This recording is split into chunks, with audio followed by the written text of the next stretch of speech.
ಗೆಳೆಯರೆ, Israel Iran ಯುದ್ಧ ಸದ್ಯಕ್ಕೆ ಮುಕ್ತಾಯ ಆಗೋ ಯಾವುದೇ ಲಕ್ಷಣಗಳು ಕಾಣಿಸ್ತಾ ಇಲ್ಲ. ಇಂಥದ್ದೇ ಸಮಯದಲ್ಲಿ ಭಾರತ ಸರ್ಕಾರ ತೆಗೆದುಕೊಳ್ತಾ ಇರೋ ನಿಲುವುಗಳು ಮತ್ತು ಕಾಂಗ್ರೆಸ್ ಪಕ್ಷ ಅಲ್ಲಿರೋ ಯೌವನ ರಾಜನ ನಿಲುವು ಯಾವ ರೀತಿ ಇದೆ ಅನ್ನೋದು ದೇಶದ ಜನರಿಗೆ ಅರ್ಥ ಆಗ್ತಾ ಇದೆ.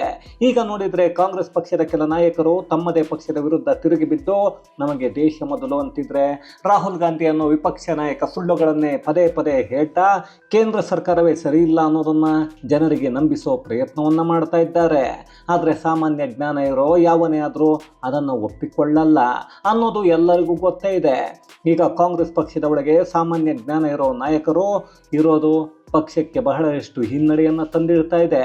ಇದನ್ನು ನೋಡ್ತಾ ಇದ್ರೆ ಮೋದಿಯವರನ್ನು ಕುರ್ಚಿಯಿಂದ ಇಳಿಸ್ತೀನಿ ಅಂತಿದ್ದ ವಿಪಕ್ಷ ನಾಯಕ ತಾವೇ ಕುರ್ಚಿಯಿಂದ ಇಳಿಬೇಕಾಗತ್ತೆ ಅನ್ನೋ ಮಾತುಗಳು ಕೇಳಿ ಬರ್ತಾ ಇವೆ. ಹಾಗಾದ್ರೆ ಪಕ್ಷಕ್ಕಿಂತ ದೇಶ ಮುಖ್ಯ ಅಂತ ಹೇಳಿದ ಕಾಂಗ್ರೆಸ್ ನಾಯಕರು ಯಾರ್ಯಾರೋ, ಇದು ರಾಹುಲ್ನ ಕುರ್ಚಿಯನ್ನು ಹೇಗೆ ಕಿತ್ತುಕೊಳ್ಳುತ್ತೆ, ಮುಂದೆ ರಾಹುಲ್ನ ಕತೆ ಏನೋ ಎಲ್ಲವನ್ನ ಈ ವಿಡಿಯೋದಲ್ಲಿ ನೋಡ್ಕೊಂಡು ಬರೋಣ ಬನ್ನಿ.